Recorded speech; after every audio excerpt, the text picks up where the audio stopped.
It's my feel-good breakfast show. Call us on your cell phone. Culinary Hotline bling. That can only mean one thing. Yes. One thing is meant on a Wednesday, and you know what time it is. It's time for the Culinary Hotline bling.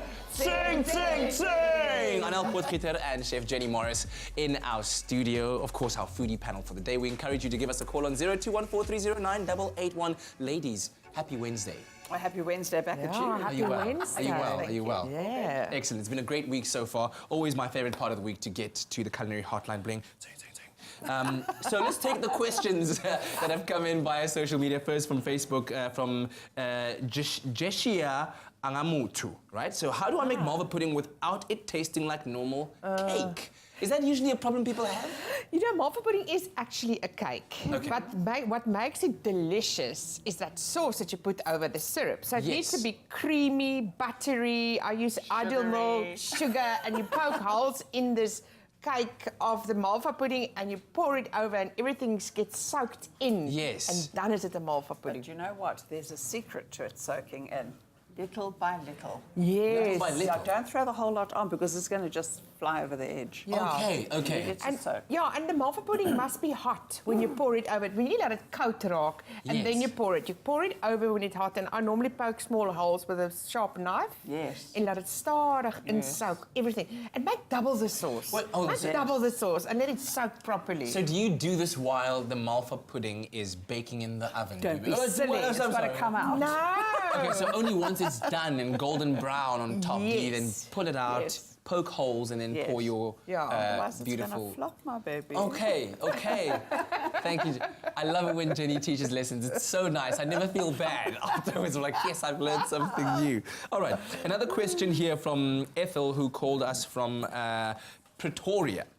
Said the following: I like making pastries, but it has a weird aftertaste. What causes it?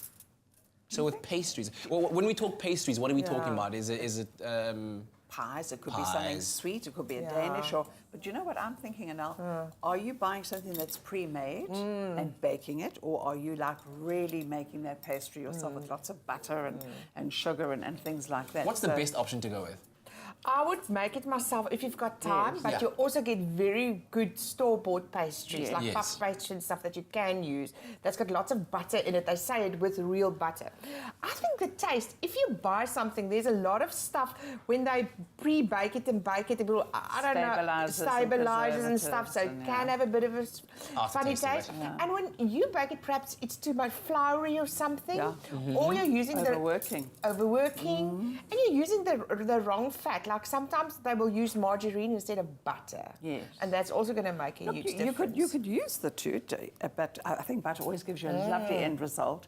But you know how you can cheat? You can buy that buttery pastry, then take more butter. Oh, no. And make layers. You can actually then... Oh, my word. Yes, yeah. When you talk about overworking the dough, or whatever it is you're using to bake with, how do you know when it's overworked? Because it all looks the same, Taste doesn't it. it? It's the gluten. Yes. And pastry loves to have beautiful cold hands in a hot oven. Okay. So I'm not a pastry queen because I'm hot.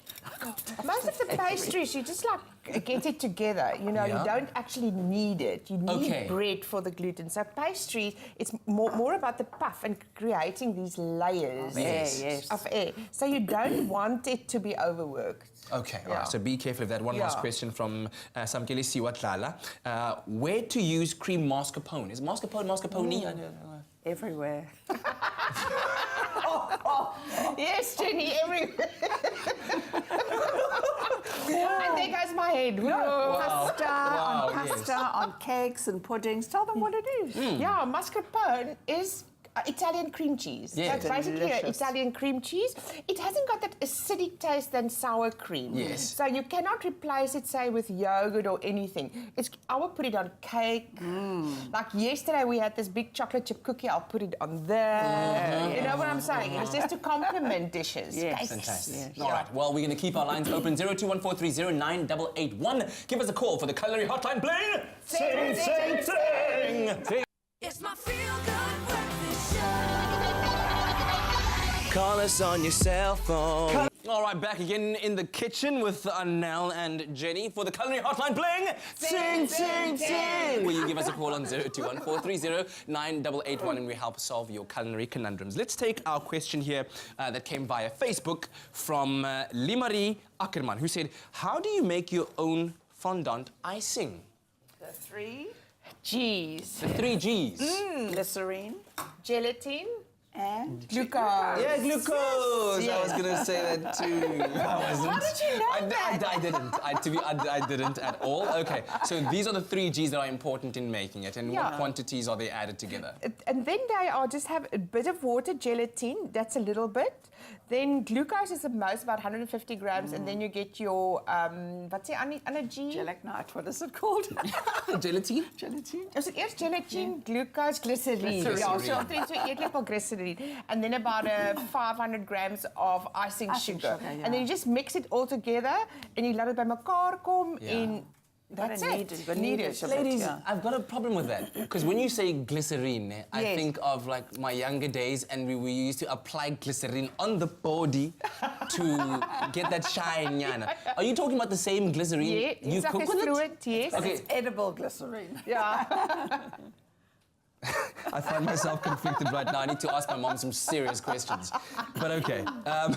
Another question came out. You're thinking about Vaseline or glycerine? No. We didn't even call it. It's glycerine. Yeah, I You know, remember. not glycerine, Yeah. glycerine. You need those things because it must be pliable, so you can pull it over Yeah. your little petit Yeah. fours or your cakes. But you're not telling me that I ate something or I put something in my body that was supposed to be eaten or vice Not versa, right? supposed to be, but you can switch it. Listen, olive oil is. Yeah, you can put on your Put on body. your face. Okay, I feel better. Cucumber pieces for the Okay, okay. Banana, avocado. Yeah. I just always thought the glycerine thing was weird. Mom, we need to talk. Anyway, Rachel from Cape Town called us last week and asked how to make ice cream. It seems to be one of those questions that comes around over and over and over again. Is it just that the way of making it, the method, is intimidating, that people don't see? I mean, we've done it a couple of times on the show. Yeah. You know, the important thing is you can cheat. And now, come on, we've cheated in our life where you can buy instant custard based. Yes. Where you can buy instant custard and you can mix it with cream and all of that without having to make a custard. Or you could just put sort of cream and chutters in and without the custard. But it's about breaking down the crystals. Okay, yeah. Okay, so let's quickly talk about the basic ingredients. You've got your cream, Cream, egg, Cream. sugar.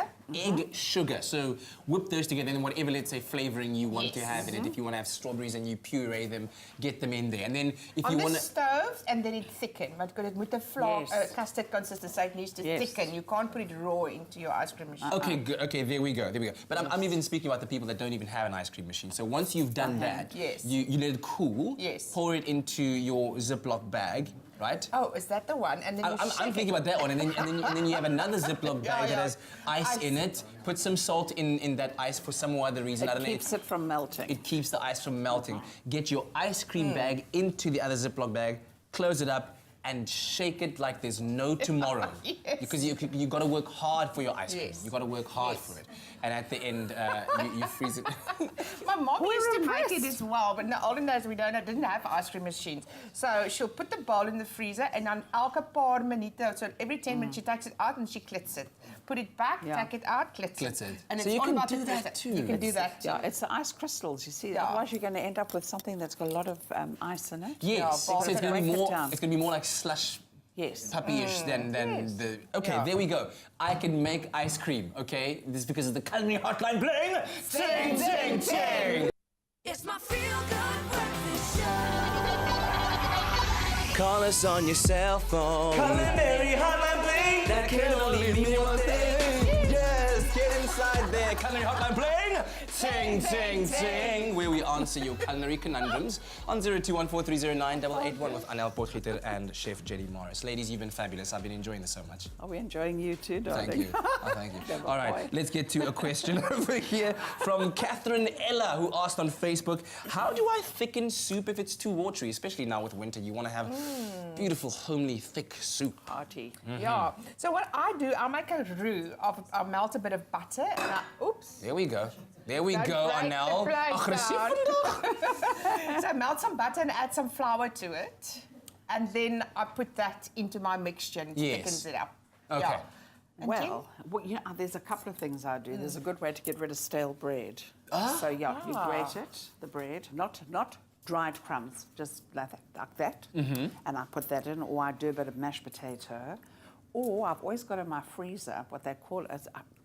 Forgive me, my French is just revolting, but beurre where you take, she'll tell you, where you take flour and butter together. Yes. And you keep it in your fridge and you just pinch off little pieces. Okay. And you can just whack it in. Also good to thicken a stew. Yeah. Oh, okay. Yeah, then So you don't get that raw flour flavour going. does it hold or does it keep for long in the fridge? Freezer. Stick it in the freezer, yeah. Goodness. And I just put it in manageable little chunks. Like you want to do it like a white sauce. Yeah. That's also watery. You can just weigh that in. That's very clever about the bread, because everybody's got a bit of bread lying around. I get also gefriesde stukkies like old bread in my fridge. I don't know why, but it's there. You like then my mom. blitz it. She keeps frozen bread as if like the apocalypse is going to come someday, and then you have to like unfreeze that bread. And why? Because your mother knows that there are people that are starving. But I know that too, Waste not, Jenny. want not. This is true. Okay, Jenny, I'm so sorry. Wow. Stop picking on your mother. Sorry. Okay, Gary Okamp said, I've seen a few British cooking shows and they use clotted cream. Is that just sour cream? No. Jenny, vertel vir my. Do you know what I love? It originates in the UK, obviously Cornwall. You've heard about the cream teas. The cream teas, educate course. me, please. Like scones and Oh, yes, jam. yes. How do you like yours, on the bottom or on the top? On the top. Oh, I'm a Always on the top. I like mine on. Oh no, I like mine on top too. Oh, always yes. on the top, yeah. I like mine on top. Yeah. So basically, it's using indirect heat to get the cream to clot. So you could use almost like a bain-marie or a steam to get it. And then what happens is they put the milk there, and then the cream just comes blub, blub, blub in little clots. They call it clouts. Clouts, Or clots. Yeah. Okay. So you can actually make your own clotted cream to cook with. You struggle to find it in the shops, but I find it at the markets in Cape Town. You know, you can somebody sell, and it's very, very, very rich. So dis die cream wat jy gaan whip for something, or you just use it a little bit with your, and very, very little, want it is so ryk nie. It's delicious. Yes. Ladies, we have a call on the line. Oh yeah. All right. Fantastic. Natifa is on the line. Good morning. Welcome to the Culinary Hotline, please. Ding, ding, ding. Ting. Hi, good morning. Hi. Thanks so much for the call. Go right ahead. Yes. I wanted to know if the Amazi full cream can be used as a substitute for buttermilk. So you're using amasi as a substitute for buttermilk. Yes. I love it, yes. Oh, me as well. I love very. amasi. Does it have the same end result there in the sense because Yes. amasi has a bit of a sour taste That's to it? what you want. But okay. But buttermilk as well, it's also got like a sour taste. Yeah, I think it's fantastic. Yes. And what buttermilk, Amazi also does, it makes the most delicious cheese. So you just... Excuse you? Yes.